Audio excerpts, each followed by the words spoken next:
Witajcie moi drodzy. Słuchajcie, dzisiaj rano obudziłem się i już oczywiście z samego rana z Waldkiem rozmawiałem. Waldek mówi, ty masz na dzisiaj film? Ja mówię, no właśnie wstaję, będę szedł właśnie do lasu go nagrywać, jak to leśny dziadek. Waldek się zaczął śmiać, jak to wiadomo, tak. No ale powiem tak, jak to z dziadkami bywa. Dziadek chce, ale niekoniecznie może. Ale żebyście sobie tu niczego dziwnego nie pomyśleli. Po prostu, bo to nie jest śmieszne, od paru dni mam atak rwy kulszowej, także kiepsko mi się chodzi, stwierdziłem, że nie pójdę dzisiaj niestety, będę nagrywał z zabiórka, tak jak to widzicie na live'ach u Waldka, także myślę, że to też będzie fajny materiał, a dzisiaj ciekawy ten materiał będzie. Dlaczego?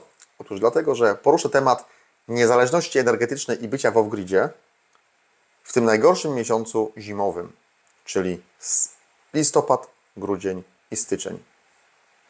Pokażę Wam, jakie to liczę, skąd się biorą moje dane, dlaczego uważam, że się da być w off-gridzie. No i przechodzimy do tematu odcinka. Zapraszam serdecznie.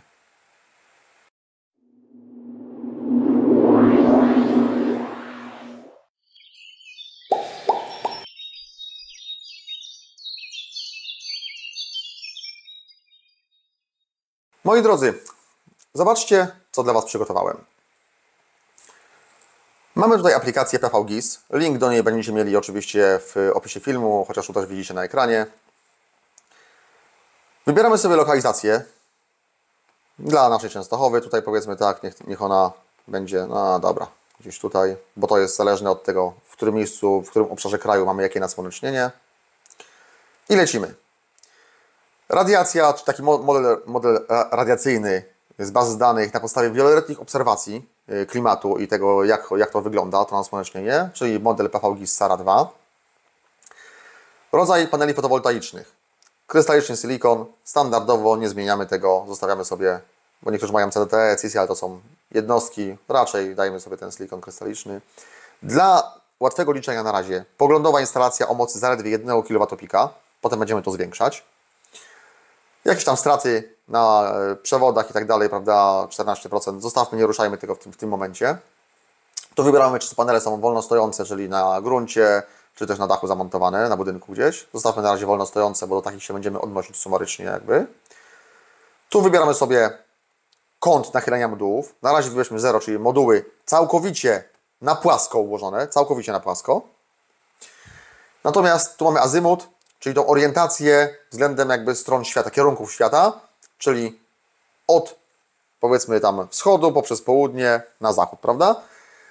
I teraz tutaj chodzi o to, że jak gdyby będziemy mieli 0, czyli 0 to jest idealnie na południe skierowane są panele. Policzmy sobie, jak wygląda taki uzysk dla 1 kW instalacji i to zwizualizujmy. Zobaczcie, z takiej instalacji mamy roczny uzysk zaledwie 890 kWh, czyli no niewiele, bo to jest mniej niż megawattogodzina zakładana. Ale co nas interesuje najbardziej? Okres zimowy, czyli listopad, grudzień i styczeń. W listopadzie 22,5 kWh, w grudniu 14,5 kWh, w styczniu 18,7. Lećmy sobie dalej. Będziemy sobie teraz podnosić kąt o 5 stopni, analizować jak się zmienia uzysk. Dla pochylenia modułów 5 stopni będzie to listopad 26, grudzień 17,6, styczeń 22,6, 932 kWh, czyli nadal poniżej megawattogodziny z 1 kWp. Lecimy dla instalacji o kącie 10 stopni. Listopad 29, prawie 30, grudzień 20,73 i styczeń 25,28. Nadal poniżej megawattogodziny, 968 kWh z kilowatopika. Lecimy na 15 stopni, czyli ten minimalny kąt samoczyszczący się większości modułów u większości producentów. Zalecany wręcz. Listopad 32,89, grudzień 23,71, styczeń 28. Zobaczcie, że styczeń to jest prawie zawsze średnia z listopada i grudnia. I zobaczcie na własnych instalacjach, czy też tak macie. Bo w większości przypadków to się właśnie sprawdzi i tak będzie, że suma uzysku listopad-grudzień podzielona przez 2 da nam uzyski styczniowe. Tu mamy kąt 15 stopni, to sobie zapamiętajmy, potem do niego wrócimy. Natomiast my lecimy dalej. Dla 20 stopni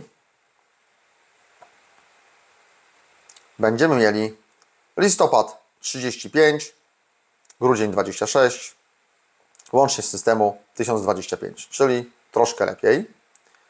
Dla 25 stopni listopad 38,5, grudzień 29, 1045 z całego systemu.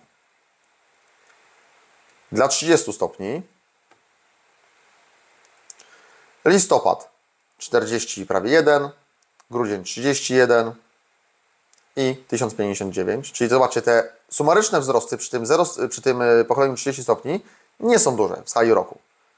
Rośnie nam póki co jeszcze troszkę ten okres najgorszy, czyli właśnie listopad i grudzień. Lecimy na 35, czyli ten uniwersalny kąt lato-zima, jak się przyjmuje. Dla listopada 43, dla grudnia 33 i całościowo 1067. To oczywiście dla Częstochowy, przypominam, bo dla innych obszarów będzie pewnie inny wynik, ale też podobny. Dla 40 stopni. Dla listopada 40 prawie 5, dla grudnia 35 i 1069. Czyli zobaczcie, już w zasadzie wzrost roczny no, jest blisko chyba granicy, bo już niewiele to się zmienia. 45 stopni. Rocznie 1065 już się nie zmieniło. Tu nam troszkę jeszcze wzrosło, tak, listopad, grudzień, ale też w zasadzie już niewiele. Czyli to widać, że już nie ma większego sensu podnoszenie kąta. Ale idziemy dalej. 50 stopni. Listopad 47,56, grudzień trochę wzrosło, ale sumarycznie rocznie już nam spadło, zobaczcie. 1055 kWh. Ale idziemy dalej, bo wielu mówi, że uniwersalny kąt lato-zima również, czy bardziej na zimę niż na lato, to jest 55 stopni. Listopad 48, grudzień 39, czyli niewielkie bardzo różnice w stosunku do poprzedniego, a tu nam spada całorocznie już na 1039. Lecimy dalej. 60 stopni. Dla 60 stopni mamy listopad 49, grudzień prawie 40, ale sumarycznie 1017. Dla 65 stopni będziemy mieli listopad 49,25, czyli bardzo niewiele więcej, 40,34, czy też minimalnie tylko więcej od poprzedniego, ale sumarycznie już nam spadło na 988 kWh, czyli już poniżej MWh. 70 stopni, czyli powoli się zbliżamy do ustawienia pionowego, do tych pionowych ścian, które niektórzy montują. Listopad 49, grudzień 40 i sumarycznie 954, czyli już jest sporo gorzej. Lecimy na 75 stopni. Listopad 49 niecałe, grudzień 40,5 i 914 z systemu. 80 stopni, czyli powiedzmy na pionowej ścianie z lekkim odchyleniem. Listopad 48, więc spada, grudzień 40, 868, produkcja całoroczna. Dla 85 stopni, czyli prawie dla pionu, listopad 47, grudzień 39, spada, łącznie 818. I dla pełnego pionu, czyli panele całkowicie na ścianie zamontowane, listopad 45, grudzień 38, a z systemu tylko 762. I teraz słuchajcie, ktoś powie, no tak, montuję sobie na ścianie, w pionie, super, będą ekstra uzyski w zimie. No nie będą. Bo na tej ścianie, jak widzieliście, żeby to było, to te panele powinny być ustawione, powiedzmy, tak. O, tak jeden pod drugim, pod takim kątem. Wtedy byłby jeszcze względnie fajny uzysk, żeby to działało. Natomiast wiadomo, no w blokach nie bardzo, no musiało być tak. W wielu przypadkach są budynki w granicy i nie można za bardzo ich odchylać, więc no bo nie ma jak tego zrobić, więc po prostu zostaje nam pion. Lepsze to niż nic, prawda, niż to, żeby nie było w ogóle produkcji, więc jak ktoś ma tylko taką możliwość, to wiadomo, że warto ją wybrać. Natomiast na gruncie no stawianie modułów tak w pionie nie ma kompletnie żadnego sensu. A teraz Wam powiem dlaczego. Zobaczcie, jeżeli byśmy mieli moduły postawione całkowicie poziomo najpierw, czyli powiedzmy na 0 stopni, płasko, leżą sobie jeden przy drugim, no to taki, wiecie, że z tego pokazywaliśmy, uzyski były kiepskie, nie ma to większego sensu, natomiast jest to największe zagęszczenie względem powierzchni. Jeżeli teraz podnosimy sobie w kolejnych rzędach, podnosimy sobie panele do góry, no to musimy je odsuwać od siebie, z każdym podniesieniem musimy się bardziej rozsuwać. O, prawda? W ten sposób. Dlaczego? Dlatego, że w zimie cień padający z tego modułu, z tego rzędu, będzie nam zasłaniał ten rząd modułów i każdy kolejny. Więc jeżeli będziemy teraz podnosić, to musimy się rozsuwać. Jakbyśmy dali sobie do pionu te panele, to już się w kamerze nie mieścimy. Już ten cień byłby tak duży tutaj, żeby nam zasłaniał te moduły. Czyli tracimy masę powierzchni między rzędami, co jest nieopłacalne. O wiele lepszym rozwiązaniem jest postawienie modułów tak, żeby one były pod niewielkim kątem. Widzieliśmy optymalnie te 15-20 stopni, czyli z taką mniej więcej odległością, żeby było przejście między rzędami, ale żeby nie było wzajemnego zacienienia, bo te przerwy, które tutaj są, to w tych przerwach względem pionu nam się mieści praktycznie 1 do 2 rzędów kolejnych modułów. Dzisiaj moduły są tanie, więc róbmy gęsto, a pod mniejszym kątem. Ja już nieraz pokazywałem na materiałach, że o wiele lepszym rozwiązaniem jest moduł ustawiony na płasko, zwłaszcza w pochmurne dni, niż właśnie pod większym kątem. O wiele większe uzyski mamy. A jeżeli to będzie jeszcze SolarEdge, to tym bardziej optymalizacja mocy na poziomie modułu, MPPT na poziomie modułu podbije nam te uzyski i ten wynik i to będzie działało lepiej. Także gorąco zachęcam do tego, żeby jednak stosować właśnie ustawienie bardziej płaskie. No chyba że komuś nie zależy na powierzchni, na tej odległości mojej nie wiadomo ile, to oczywiście możecie robić jak uważacie. Dobra, wracamy teraz do tematu naszych pomiarów i analizy. Słuchajcie, ustawiamy sobie w tym momencie na te 15 stopni i ja przypomnę, jak to wyglądało przy 15 stopniach dla 1 kWh. Listopad prawie 33 kWh, grudzień 23, 1000 kWh w ciągu roku. Teraz podnosimy sobie naszą instalację fotowoltaiczną, moc tej instalacji do 10 kWp, przez co pokażę Wam, że to rośnie liniowo, czyli uzysk jest zależny od tego, jaką macie moc, w związku z czym jeżeli macie 10, to po prostu będzie razy 10 ten uzysk. Funkcja liniowa całkowicie. Zobaczcie.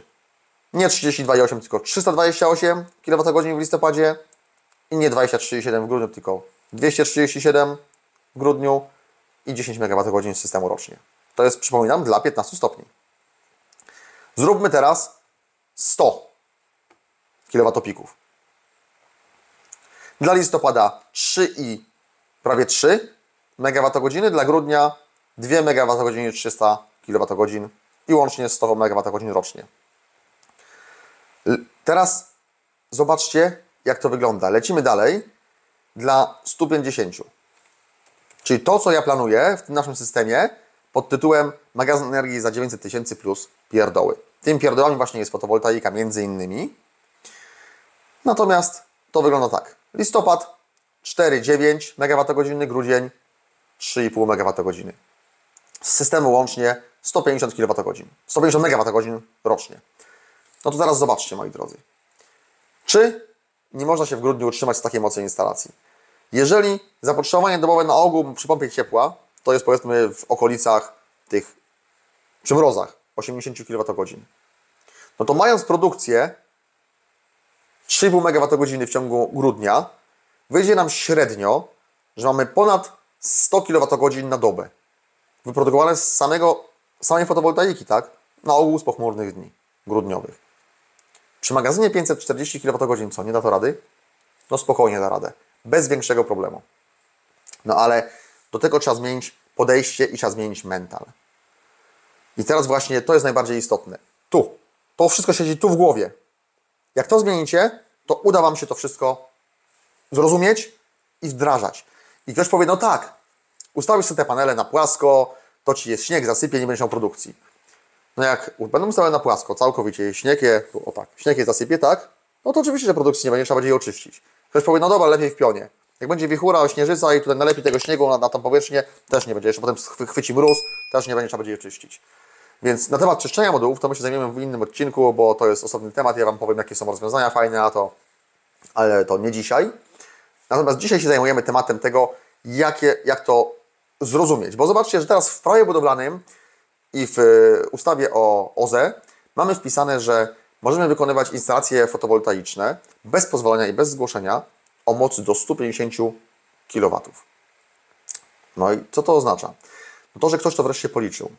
I ktoś stwierdził, że jeżeli ludzie sobie będą robić takie instalacje o takich mocach, to będą w stanie być samowystarczalni energetycznie przez cały rok. I tak to właśnie wygląda, bo wszystko idzie w kierunku tego, że pompy ciepła, prąd, własne wytwarzanie prądu, magazyny energii, to tak ma działać.